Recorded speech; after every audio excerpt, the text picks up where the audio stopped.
UNICEF, smart और 91.2 NIVH hello Doon के सहयोग से एक विशेष कार्यक्रम की श्रृंखला प्रारंभ की जा रही है, जिसका नाम है पोषण की पोटली। इसमें हम गर्भवती महिला और बच्चे की 1000 दिनों की देखभाल के विषय में बातचीत करेंगे। गर्भवती महिला की प्रसव से पूर्व एवं प्रसव के बाद देखभाल में उसके परिवार की बहुत महत्वपूर्ण भूमिका होती है। मातृत्व के नए सफर में कदम रखने का मतलब है कि महिला के शरीर में शारीरिक और भावनात्मक रूप से कई तरह के बदलाव होते हैं, जिसका सीधा असर महिला की सेहत पर पड़ता है। इसके साथ ही अस्पताल में कुशल डॉक्टरों और नर्सों की देखभाल में सुरक्षित प्रसव का क्या महत्व है। आज के अपने इस कार्यक्रम में हम विशेष रूप से इन विषयों पर चर्चा करेंगे। तो आइए आज का कार्यक्रम शुरू करते हैं। नमस्ते। कार्यक्रम में सम्मिलित सभी लोगों का बहुत बहुत अभिनंदन।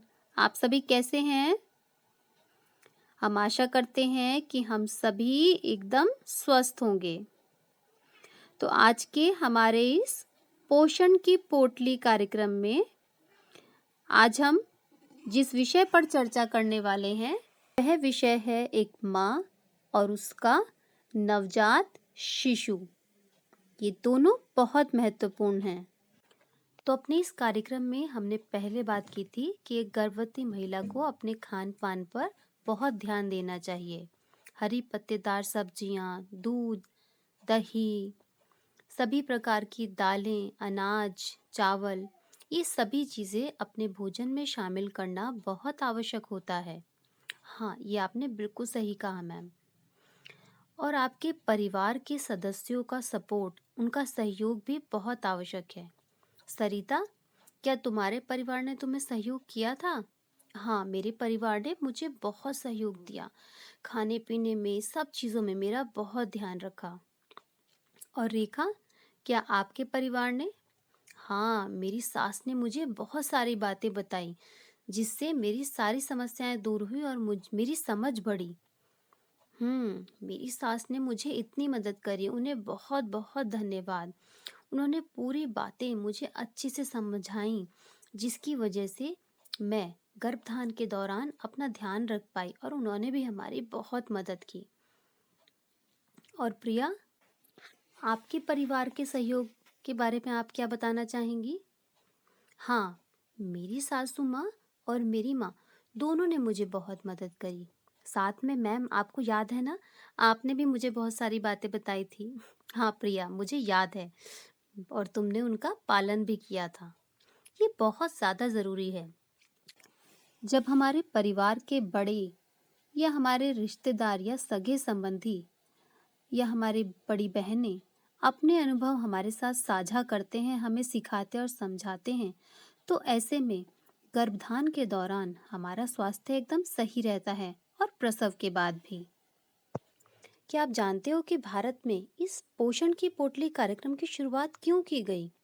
क्योंकि रिसर्च के बाद यह देखा गया कि भारत में महिलाओं का स्वास्थ्य उतना अच्छा नहीं है। वे बहुत कमज़ोरी महसूस करती हैं और बहुत सारी महिलाओं को एनीमिया यानी खून की कमी है, जिसकी वजह से जन्म के समय या तो उनका बच्चा मृत हो सकता है या फिर दिव्यांग भी हो सकता है। कम उम्र में शादी, 14 या 15 साल की उम्र में जब महिलाओं की शादी हो जाती है तो वह बच्चे को जन्म देने के लिए तैयार नहीं होती और ग्रामीण क्षेत्रों में बहुत ज़्यादा ये समस्या देखी जाती है। ऐसे में माँ और बच्चा दोनों बहुत कमज़ोर होता है। इसीलिए भारत सरकार इस विषय पर जागरूकता अभियान चला रही है।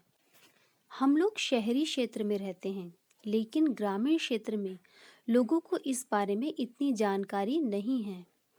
और कई बार ऐसा भी देखा गया है कि शहरी क्षेत्र हो या ग्रामीण, महिलाएं या लड़कियां इस विषय पे बातचीत करने से हिचकिचाती हैं। लेकिन मैं आपको बताऊं कि मैं जिस विद्यालय में पढ़ाती हूं, वहाँ कक्षा 8, 9, 10 में गृह विज्ञान पढ़ाती हूँ। वहाँ पर यह विषय कक्षा 8, 9, 10 में ही सम्मिलित किया गया है। यह इसलिए ताकि वह जो बच्चे हैं, वो लड़कियां और वो लड़के इस विषय के बारे में सीखें और समझें। लड़के और लड़कियां दोनों को इस विषय में पता होना बहुत आवश्यक है। अगर लड़कों को भी इस बारे में जानकारी होगी तो आने वाले समय में जब वो बड़े होंगे तो वो अपनी पत्नी को मदद कर सकते हैं। जैसे कि आप सबने भी बताया कि आपके परिवार ने आपको पूरा सहयोग दिया, तो क्या आप अपने परिवार को इस विषय में धन्यवाद देना चाहेंगी? हाँ, बिल्कुल, हम सब अपने परिवार को धन्यवाद देते हैं। इसीलिए ये बहुत ज़्यादा ज़रूरी है कि हमें ये सारी बातें पता होना आवश्यक है। और जैसे ही हमें ये पता चलता है कि हम गर्भवती हैं, हमें अस्पताल में अपने नाम को रजिस्टर कराना भी बहुत आवश्यक है। और उसके बाद नियमित रूप से महिला को डॉक्टर के पास जांच के लिए जाना बहुत आवश्यक है, ताकि उस गर्भवती माँ और बच्चे के स्वास्थ्य की नियमित जांच हो सके। ये बहुत आवश्यक है। हाँ मैम, आपने बिल्कुल ठीक कहा। मैं कुछ कहना चाहती हूँ।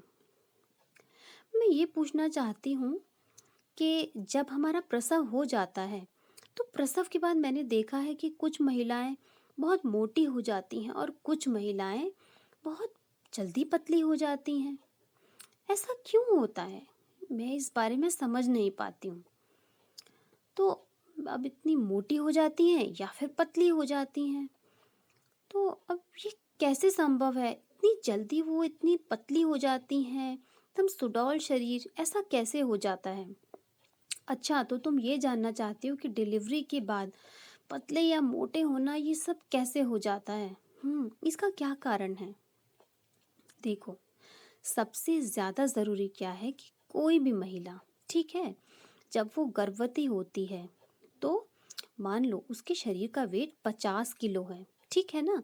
तो पूरे 9 महीने में उसका वज़न 15 से 20 किलो तक बढ़ जाता है, ठीक है ना? क्यों? क्योंकि उसके शरीर में, उसकी कोख में एक जीवन है, ठीक है ना? तो यानी उसका वजन 50 से 70 किलो हो जाएगा, क्योंकि उसको गर्भधान के दौरान अपनी ताकत के लिए, अपने विकास के लिए और अपने बच्चे के शारीरिक विकास के लिए अच्छा खाना खाना बहुत आवश्यक है, ठीक है ना?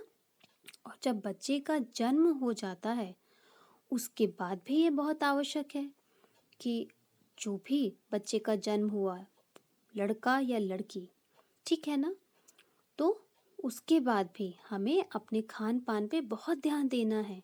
क्यों? क्योंकि बच्चे को हम अपना दूध पिलाते हैं। बच्चे को अपना दूध पिलाना बहुत आवश्यक है, ठीक है ना? अगर हम ढंग से नहीं खाएंगे, अपने स्वास्थ्य का ध्यान नहीं रखेंगे तो क्या होगा? माँ को दूध नहीं उतरेगा, उसको कमज़ोरी आ जाएगी। हाँ मैम, बिल्कुल सही कहा आपने। तो ऐसे में प्रसव के बाद भी अपने खान पान पे आपको बहुत ध्यान रखना है। अगर आपका वजन उस वक्त बढ़ भी जाता है तो भी आपको ध्यान रखना है। खान पान इसलिए ज़रूरी है क्योंकि वो बच्चे के स्वास्थ्य से जुड़ा है, ठीक है ना? ठीक है, प्रसव के बाद ये बहुत आवश्यक है कि हाँ, हम बैठे ना रहें, हमें थोड़ा बहुत काम करना शुरू कर देना चाहिए। ये सब बहुत ज़्यादा ज़रूरी है। उसके बाद जैसे जैसे बच्चा बड़ा होता है, 4-5 महीने का, 6-7 महीने का होता है, धीरे धीरे आप कुछ व्यायाम करके अपने स्वास्थ्य को नियमित कर सकते हैं। अब अगर हम बहुत सारा खाएंगे और पूरा दिन बैठे रहेंगे यह कहकर कि मेरा तो प्रसव हुआ है, मैं तो खड़ी नहीं होंगी, बैठी रहूंगी, लेटी रहूंगी, तो फिर आप मोटे हो ही जाएंगे ना। डॉक्टर भी यही कहता है, अगर आपको कमज़ोरी महसूस हो रही है तो कोई बात नहीं, आप आराम कीजिए। लेकिन प्रसव के बाद आपको 3-4 दिन के बाद या 1 सप्ताह के बाद आपको धीरे धीरे अपने नॉर्मल रूटीन पे आ जाना चाहिए। ठीक है, भारी काम नहीं करना है आपको, लेकिन थोड़े बहुत कपड़े धूप में सुखाना, पलटना, उन्हें तह करना, ये सब करना बहुत आवश्यक है। आप 6 महीने तक ऐसे बैठे रहोगे और खाते रहोगे तो आप मोटे ही हो जाओगे ना। हाँ मैम, अब मुझे बिल्कुल समझ में आ गया। तो ये बहुत ज़्यादा ज़रूरी है, ठीक है ना? मुझे भी याद है कि जब मेरी बेटी का जन्म हुआ था, सिजेरियन ऑपरेशन से हुआ था, लेकिन डॉक्टर ने मुझे कहा था 1 हफ्ते बाद ही कि आप धीरे-धीरे काम शुरू कर देना, बैठे नहीं रहना है आपको। हुँ, बेटी के जन्म के बाद भी तीसरे दिन उन्होंने खड़ा करके हमें अस्पताल में चलवा दिया था। हाँ मैम, बिल्कुल ऐसा ही हुआ था। मुझे भी ऐसा ही कहा था डॉक्टर ने। ये सब बिल्कुल ठीक है मैम, ये बात आप बिल्कुल ठीक कह रहे हो। लेकिन आपको पता है ना, मैं तो बिल्कुल भी ऑयली फूड नहीं खाती हूँ। घी भी नहीं खाती हूँ, सादी रोटी खाती हूँ, लेकिन फिर भी मैं मोटी हूँ। मैं कितनी कोशिश करती हूँ पतले होने की, बहुत मेहनत करती हूँ, लेकिन फिर भी पूरे दिन इतनी मेहनत करती हूँ, लेकिन फिर भी मेरा वज़न कम नहीं होता। मैं अपनी सास से पूछती हूँ कि मैं इतनी मोटी क्यों हूँ? तो मेरी सास कहती है कि तुम इस तरह की बातें मत सोचो कि मैं मोटी हूँ, ये सब है। तुम खुश रहो। तुम खुश रहती हो ना, इसीलिए। हाँ, टेंशन मत लिया करो। खुश रहना ज़रूरी है। ये नकारात्मक विचार अपने दिमाग से हटा दो। बिल्कुल सही। तुम सब खुश रहो, परिवार के सभी सदस्य तुम्हारा सहयोग देते हैं, इस वजह से तुम मोटी हो गई हो। बिल्कुल सही कहा। तुम्हारी सासू माँ बिल्कुल ठीक कहती हैं। अच्छा, प्रिया कुछ कहना चाहती है यहाँ पर। तो प्रिया कह रही है कि रेखा की सारी बातें तो एकदम ठीक है। अब मोटापा तो सच में बड़ी मुश्किल बात है, और बहुत सारी एक्सरसाइज करने के बाद भी अगर तुम पतली नहीं हो रही हो, तो क्या तुम जानती हो, मैंने यूट्यूब पे एक वीडियो देखा था। ठीक है, हमें टेंशन नहीं लेनी चाहिए, जीवन में खुश रहना चाहिए, सब कुछ ठीक है, लेकिन इसके साथ में एक बहुत ज़रूरी बात यह है कि तुम्हें अपने जीवन में अपने शरीर के संबंध में नकारात्मक विचार नहीं लाने चाहिए, वरना तुम्हारा ब्लड प्रेशर हाई हो जाएगा। व्यायाम करते समय तुम्हें ऐसे व्यायामों पे ध्यान देना है जिससे तुम्हारा पेट दबे। ये बहुत ज़्यादा ज़रूरी है, तभी तो फैट कम होगा शरीर का, इतनी जल्दी नहीं खत्म होता है। मेरा भी अनुभव यही है। मेरा भी सिजेरियन ऑपरेशन हुआ, उसके बाद से मेरा कमर के नीचे के हिस्से में मोटापा बढ़ गया है, लेकिन मैं इस तरह के व्यायाम करती हूँ जिसमें पेट दबता है, तो उससे धीरे धीरे धीरे उसमें सुधार आ रहा है। खाने में भी हमें चिकनाई कम खानी है। ये सारी बातों का हमें बहुत ध्यान रखना है, ठीक है ना? आप खाते भी रहो, लेकिन कभी कभी खाना है आपको। चिकनाई मैं ये नहीं कहूँगी बिल्कुल बंद कर दें। ठीक है प्रिया, तुम बिल्कुल ठीक कहती हो। हम्म मैं भी यही कह रही हूँ प्रिया, बिल्कुल सही। हमें व्यायाम के लिए किसी जिम वगैरह में जाने की आवश्यकता नहीं है। हमें घर में ही ऐसे व्यायाम करने हैं। मैं जानती हूँ कि हम सब महिलाएं घर में पूरा दिन इतनी व्यस्त रहती हैं कि हमें व्यायाम के लिए समय नहीं है, लेकिन आप पहले के बारे में सोचो। जो पहले का जीवन था, वहाँ बैठ के खाना बनाते थे, घर बैठ के पोछा लगाते थे, बहुत सारे व्यायाम ऐसे थे। जो हमारा टॉयलेट रूम था, वहाँ पर भी जो सिटिंग था वो इंडियन वाला था। जब हम बैठते थे तो हमारा पेट प्राकृतिक रूप से दब जाता था, तो ये मोटापे जैसी परेशानी होती ही नहीं थी। लेकिन अब हमारी जीवन शैली ऐसी हो गई है, अब हम पूरा दिन खड़े रहते हैं। तो अब हमें घर में खुद ही सोचना है कि हम किस तरह अपनी जीवन शैली में बदलाव ला सकते हैं, अपने कामों में किस तरह से ऐसे व्यायाम सम्मिलित कर सकते हैं कि हमारा पेट दबे कुछ देर के लिए और हम उस तरह के व्यायाम करें। ये सारी बातें बहुत ज़रूरी हैं। हम अकेले में बाद में इस बारे में अवश्य बात करेंगे। साथ में क्या क्या खाना चाहिए और किस तरह के व्यायाम करने चाहिए, हम ज़रूर कोशिश करेंगे कि इस विषय पर बातचीत कर सकें, ताकि जो आप अपनी मोटापे की समस्या के बारे में बता रहे हैं वो हम कम कर सकें। मैम आप बिल्कुल सही कह रहे हैं। मैं 2019 तक योगाभ्यास भी करती थी, एक्सरसाइज भी करती थी, पर लेकिन फिर भी कमर के नीचे का फैट वैसा का वैसा ही था। मैं कोशिश तो करती थी, लेकिन अब क्या करें, कोविड की समस्या आ गई। कोविड के दौरान भी अब यही हो गया कि हम बाहर नहीं जा सकते, पूरे दिन घर में हैं, काम कर रहे हैं। इस वजह से मैं और मोटी हो गई हूँ। मैं कोशिश पूरी करूँगी कि आगे जाकर मैं इन सब चीज़ों का पालन कर सकूं। ये बहुत ज़रूरी है। हमें अपनी एक समय सारणी टाइम टेबल बनाना बहुत ज़रूरी है। महिलाएं बहुत व्यस्त रहती हैं, घर के काम, घर की जिम्मेदारियां बहुत सारी हैं। बिल्कुल सही कहा आपने। व्यायाम के लिए हमें समय नहीं मिलता है, लेकिन हम आशा करते हैं कि आप अपने लिए प्रतिदिन केवल 20 मिनट निर्धारित करें। ये बहुत ज़रूरी है। जब आप गर्भवती हैं या आपका प्रसव हो गया है, उसके बाद बस आपको इस बात का ध्यान देना है। अगर आपका सिजेरियन ऑपरेशन हुआ है तो आपको जो व्यायाम करने हैं वो बहुत ही सरल वाले होने चाहिए। आपके पेट पे किसी भी तरह का जोर नहीं पड़ना चाहिए। सिंपल आपको वॉक करना है, आपको सिंपल मेडिटेशन, योगा करना है। हम्म बिल्कुल, रेखा कह रही है कि उसका भी सिजेरियन ऑपरेशन हुआ, और प्रिया तुम्हारा भी, और सरिता तुम्हारा भी, और मेरा भी, यानी हम चारों के जो प्रसव है वो सिजेरियन के दौरान हुआ है।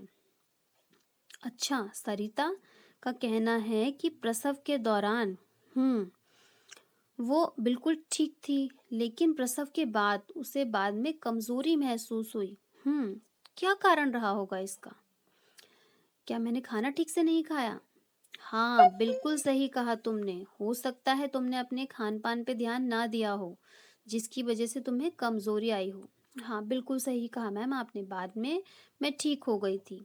इसीलिए ये बहुत ज़रूरी है सरिता, हमें खान पान पे ध्यान देना है। अगर हम खान पान पे ध्यान देंगे तभी माँ का दूध भी होगा। हाँ, ये बहुत महत्वपूर्ण है सरिता। प्रसव के बाद माँ को अपने खाने पीने पे बहुत ध्यान देना चाहिए। ये प्राकृतिक रूप से तुम जितना अच्छा खाना खाओगी, तुम्हें उतना अच्छा दूध होगा और तुम अपने बच्चे को उतनी मदद करती चली जाओगी। ठीक है ना? तो ये बहुत ज़्यादा ज़रूरी है। खान पान पर हमें नियमित रूप से ध्यान देना है। सॉरी मैम, नेटवर्क की प्रॉब्लम की वजह से हम आपको ठीक से नहीं देख पाए थे। क्या आप दोबारा से बताएंगे? हाँ, मैं ये बोल रही थी कि जब एक माँ प्रसव के बाद अपने बच्चे को दूध पिलाती है तो उसे अपने खान पान पर बहुत ध्यान देना चाहिए।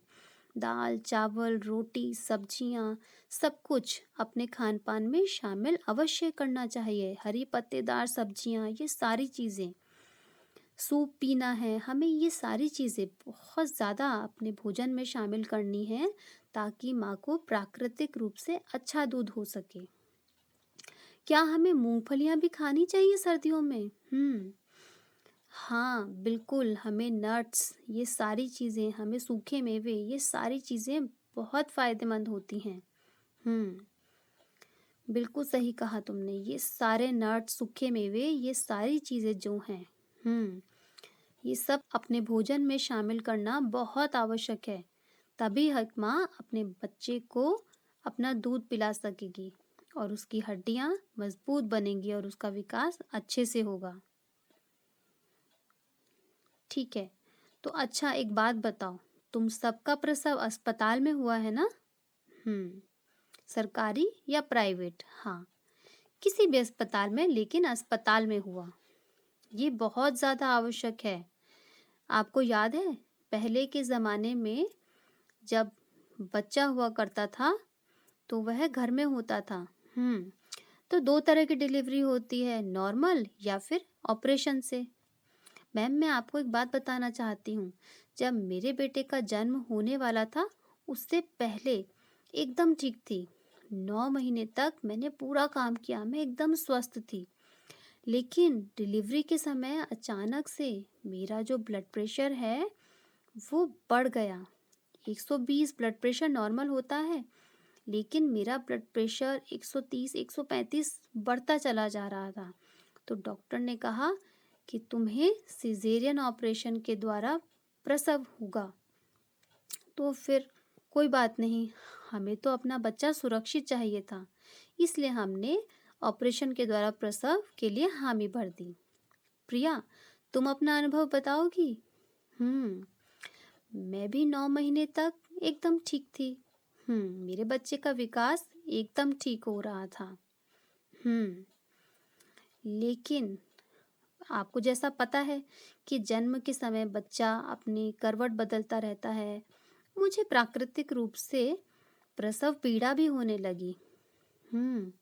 डॉक्टर बार बार आती थी, लेकिन प्रसव नहीं हो पा रहा था। बच्चा नीचे की तरफ नहीं जा रहा था। समय बीतता जा रहा था, लेकिन अचानक से मेरी पानी की थैली फट गई। और फिर जब हम अस्पताल पहुंचे, वहां जाके पता चला कि बच्चा भी पेट में घूम गया है। और फिर अगले दिन सुबह के समय लगभग 7:30 बजे डॉक्टर आई। डॉक्टर ने देखा कि बच्चे की हार्ट बीट भी बहुत कम हो गई है, और वो जो ओवल कार्ड होती है, आहार नाल, वो भी बच्चे के गले में फंस गई थी। तब तुरंत डॉक्टर मुझे लेके गए और ऑपरेशन के ज़रिए मेरी डिलीवरी करवाई गई। तो अब देखा तुमने, ये कितना ज़रूरी है। हम सबके अनुभव से हमने अब क्या सीखा कि अस्पताल में डिलीवरी होना कितना महत्वपूर्ण है। कुशल डॉक्टर और नर्सों का साथ में होना बहुत आवश्यक है, ताकि कोई भी समस्या होने पर तुरंत उसका समाधान पूरी तरह से किया जा सके। जैसे कि आपके केस में सिजेरियन ऑपरेशन के द्वारा बच्चे की डिलीवरी हुई, ऐसे में माँ और बच्चे दोनों की जान बचा ली गई। पहले के ज़माने में क्या होता था, अस्पतालों की कमी होती थी और बच्चे का जन्म घर पे ही होता था। ऐसे में कई बार जो मदद करने वाली दाई होती थी, वो प्रशिक्षित नहीं होती थी। लेकिन अभी डॉक्टर, नर्स सभी कुशल होते हैं। ऐसे में वो बच्चे को और माँ को ऐसी समस्या होने पर बचा सकते हैं। इसीलिए बहुत आवश्यक है कि डिलीवरी अस्पताल में हो, ताकि कोई भी समस्या आने पर आपातकाल में बच्चे और माँ की जान बचाई जा सके, उसका पूरा ध्यान रखा जा सके। ये सभी बहुत महत्वपूर्ण है। बिल्कुल सही कहा आपने। तो हमें याद रखना है कि ये 3 महत्वपूर्ण बातें हैं। सबसे पहली बात कि गर्भवती होने के बाद हमें डॉक्टर के पास तुरंत जाना है और अपनी नियमित रूप से जांच करवानी है। दूसरी महत्वपूर्ण बात कि गर्भधान के दौरान हमें आयरन और कैल्शियम की गोलियों का नियमित रूप से सेवन करना है, ताकि हमें खून की कमी ना हो और हमारी हड्डियां और बच्चे की हड्डियां मजबूत हो सकें। और इसके अलावा एक माँ को अपने खान पान पे बहुत ज़्यादा ध्यान देना है। पौष्टिक आहार अगर एक माँ लेती है और खुश रहती है, तो उसका बच्चा भी एकदम स्वस्थ रहता है। और अंतिम एवं सबसे महत्वपूर्ण बात कि एक गर्भवती महिला को अपना नाम अस्पताल में रजिस्टर कराना चाहिए और प्रसव के लिए हमें अस्पताल में ही जाना चाहिए। ये बहुत महत्वपूर्ण है। यह बच्चे की जान और माँ की जान दोनों के लिए बहुत आवश्यक है। तो बहुत बहुत धन्यवाद तुम सबका, जो आज हमसे इतनी सारी और इतनी अच्छी बातें साझा की। हम आशा करते हैं कि हम एक नए टॉपिक के साथ दोबारा मिलेंगे और बहुत सारे लोग हमसे फिर से जुड़ेंगे और हम नई नई बातें करेंगे। आप सबका बहुत बहुत धन्यवाद। आपका दिन शुभ हो।